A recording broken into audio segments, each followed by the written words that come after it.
Spoiler Boruto, To Blue Vortex 15 mulai bocor. Ini adalah bocoran terjemahan dari fans, jadi belum tentu hasilnya sama dengan sumber manga officialnya. Oke, kalau begitu, kita lanjut ke cerita. Terlihat di sampul menampilkan Shinki yang berubah menjadi Shinki Gotre Ryu. Cerita diawali suasana di desa Sunagakure.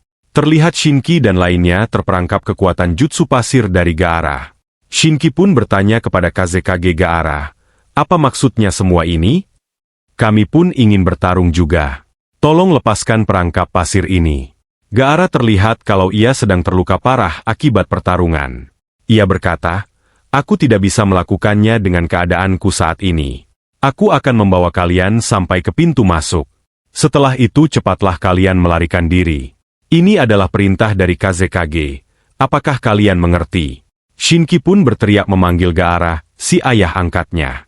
Sambil melihat Gaara yang terluka parah, Matsuri berkata, "Berapa kali harus kubilang? Kedatanganku ke sini hanya untuk mengejar jejak yang ditinggalkan Boruto dan teman-temannya. Aku tidak peduli tentang kalian." Matsuri pun melanjutkan kata-katanya. "Lukamu sangat parah sekali wahai Kazekage, dan harus segera diobati. Kalau tidak maka kau akan mati. Menurutku, saat ini bukan waktunya mengkhawatirkan anak-anak yang ada di belakangmu." Gaara menjawab, "Justru itu yang membuatku mengkhawatirkannya. Demi masa depan mereka, aku tidak akan membiarkan mereka mati di tempat seperti ini. Walaupun aku harus mengorbankan nyawa sekalipun." Matsuri berkata, "Baiklah, tidak apa-apa, jika kau tetap yakin dengan keputusan yang kau ambil.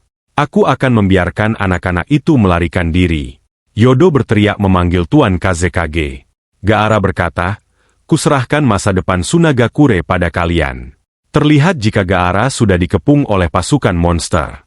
Di sisi lain Shinki akhirnya berhasil membebaskan salah satu tangannya dan menggunakan jutsu untuk membebaskan diri. Dengan jutsu pasir besi miliknya, ia melindungi Gaara dari serangan monster. Gaara pun berteriak kepada Shinki agar menghentikan jurusnya itu. Dan Shinki menjawab, "Kalau masa depan desa Sunagakure masih membutuhkan kau Kazekage Gaara, aku tak akan membiarkanmu mati di sini." Matsuri pun berkata, "Ya ampun dasar anak nakal. Kau seharusnya mengikuti perintah ayahmu." Lalu salah satu pasukan monster terlihat menyerang Shinki dengan cakar tajamnya.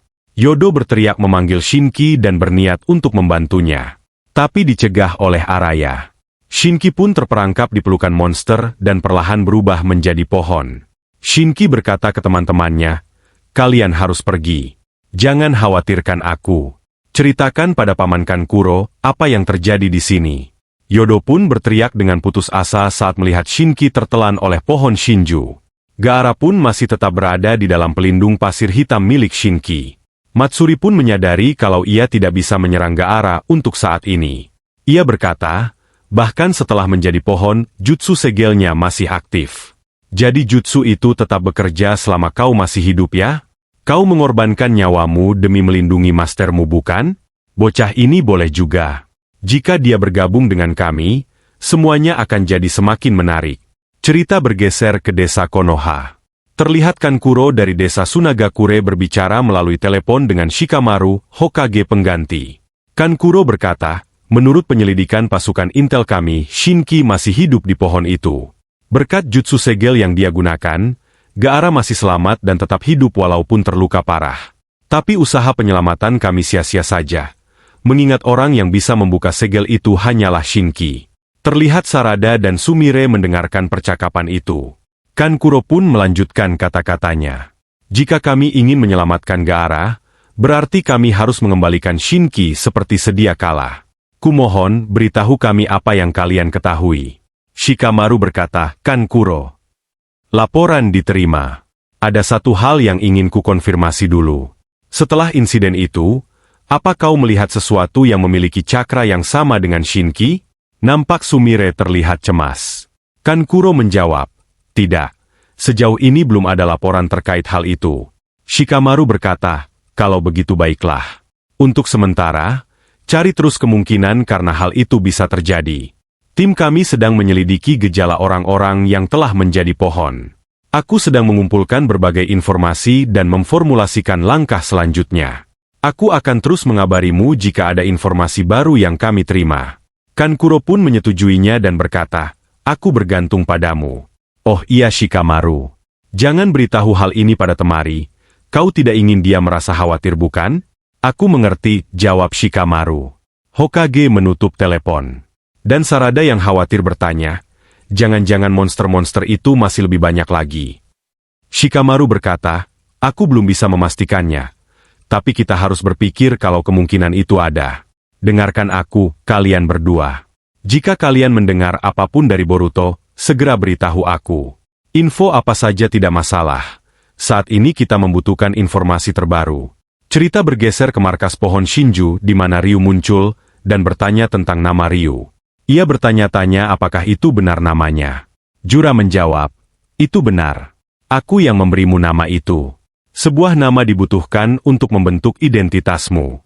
Itu adalah informasi yang paling dasar. Ryu merenungkan namanya dan menyatakan bahwa Jura sangat memahaminya dan mengatakan bahwa dia sangat menyukai nama itu.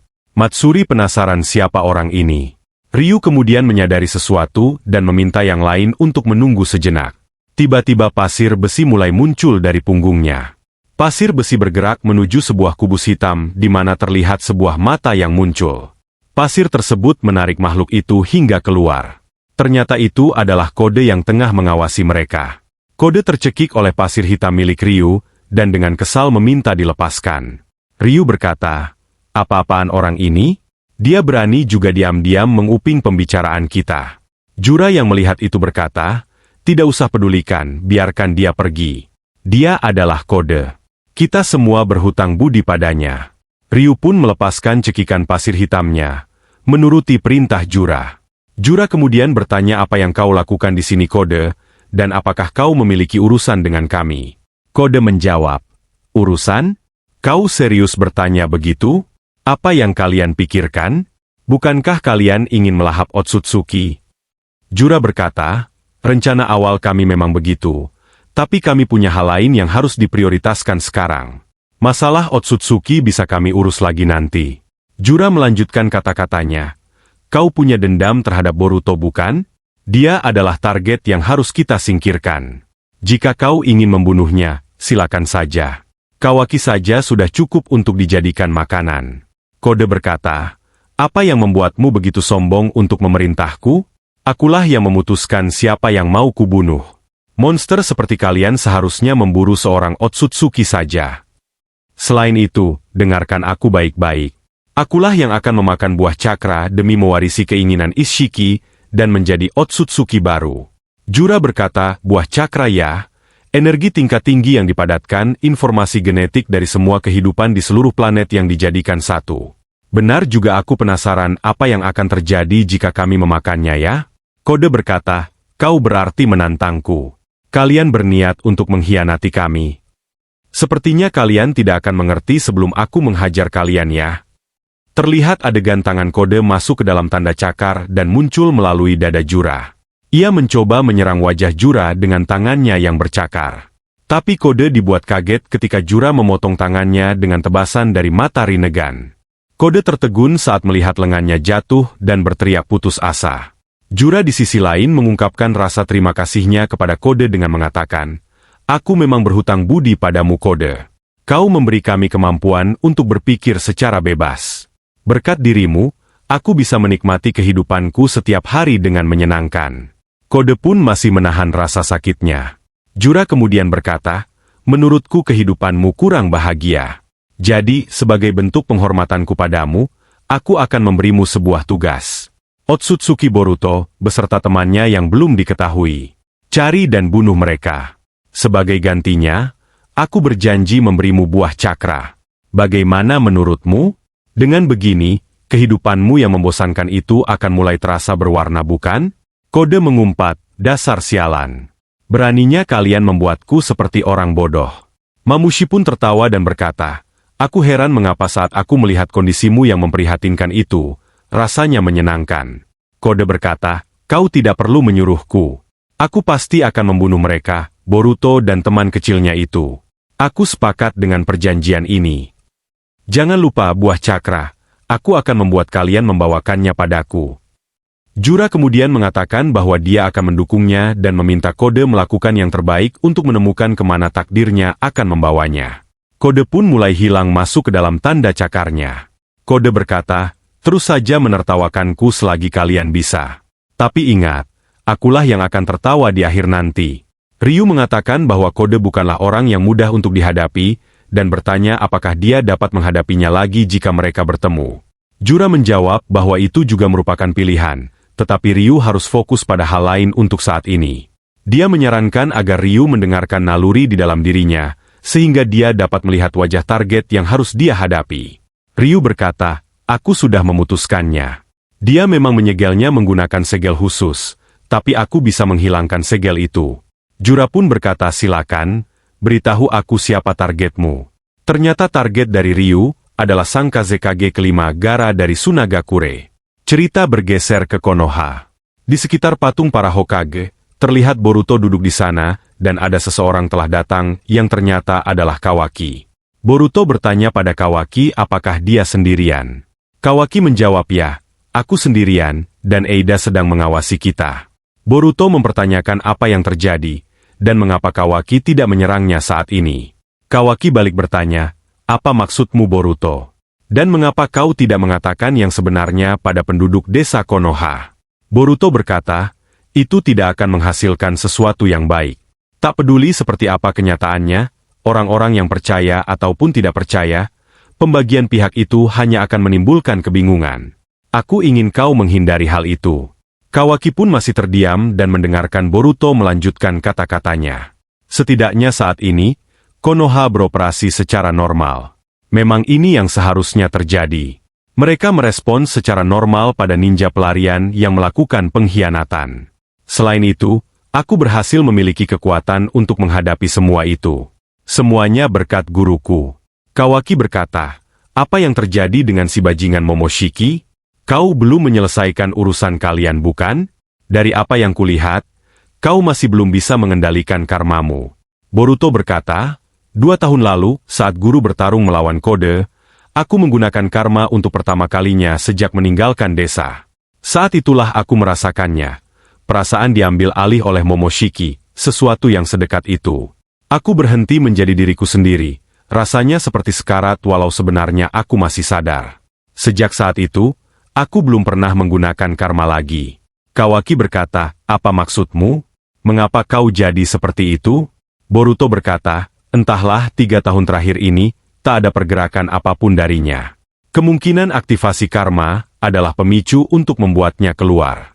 Kawaki berkata, "Sialan. Berarti kondisimu jadi semakin memburuk." Boruto berkata, "Kawaki, menurutku kau sudah memahami hal ini. Tapi, kita tak bisa mengalahkan humanoid Shinju itu dengan cara biasa. Anggota Otsutsuki bukanlah kelompok yang mudah untuk dihadapi. Di antara mereka, ada yang bernama Jura. Aku tidak bisa melawannya sendirian. Dan aku membutuhkan bantuan dari kekuatanmu." Kawaki berkata, "Jangan coba ubah topik pembicaraannya. Kita masih belum selesai berbicara soal Momoshiki." Boruto berkata, "Mengalahkan humanoid Shinju harus jadi prioritas utama kita saat ini. Begitu mereka menghilang, jika aku mengamuk, kau boleh membunuhku. Intinya, kau harus jadi lebih kuat. Kau murid ayahku bukan? Sebenarnya aku ingin kau membebaskan ayahku dari segelnya, lalu membuatnya melatihmu. Tapi saat ini, itu bukan tindakan yang realistis. Itu akan membutuhkan waktu yang lama. Kawaki, yang ingin kukatakan padamu adalah hal yang akan kau lakukan di masa depan nanti. Jika hasilnya sama, maka lebih baik jika hal itu terjadi lebih awal." Kawaki nampak bingung dan berkata, "Tunggu dulu. Apa maksud dari perkataanmu?" Boruto berkata, "Bertanyalah pada Amado. Selama ini dia menyembunyikan kekuatanmu." Kawaki terkejut mempertanyakan apa yang terjadi. Boruto berkata, "Selain memasang pembatas dalam kekuatan serangmu, kemampuan bertahan dan penyembuhanmu juga diatur agar tidak melebihi batasannya. Dan Patua itu merasa akan kerepotan jika aku mati." Di sisi lain, Amado mengamati obrolan mereka. Dia pun terkejut, bagaimana Boruto mendapatkan informasi itu. Dia bertanya-tanya apakah kodok waktu itu benar-benar miliknya. Namun sulit dipercaya bahwa Koji masih hidup. Apa yang bisa dia lakukan dan apa tujuannya? Boruto berkata, Amado memiliki alasan sendiri untuk menggunakan karma milikmu. Dia mempermainkan kemampuanmu agar kau tidak mati apapun yang terjadi. Tapi dia hanya mengantisipasi ancaman selevel kode saja. Jika kau pikir itu bohong, coba tanyakan langsung ke Amado. Aku mau pergi dulu. Kawaki berkata, pemikiranku tetap tidak berubah. Otsutsuki adalah akar dari kejahatan yang harus dihancurkan. Entah itu humanoid Shinju atau ekor 10, semuanya adalah kesalahan Otsutsuki. Mereka harus dilenyapkan tanpa jejak. Kau dan aku juga. Untuk langkah awal, kita harus menyingkirkan humanoid Shinju itu dari hadapan kita dulu. Tidak ada jalan lain. Aku bersedia bekerja sama denganmu, lanjut Kawaki. Boruto berkata, jangan jadi beban ya saudaraku. Kawaki pun membalas perkataan Boruto, kau juga. Dasar sampah.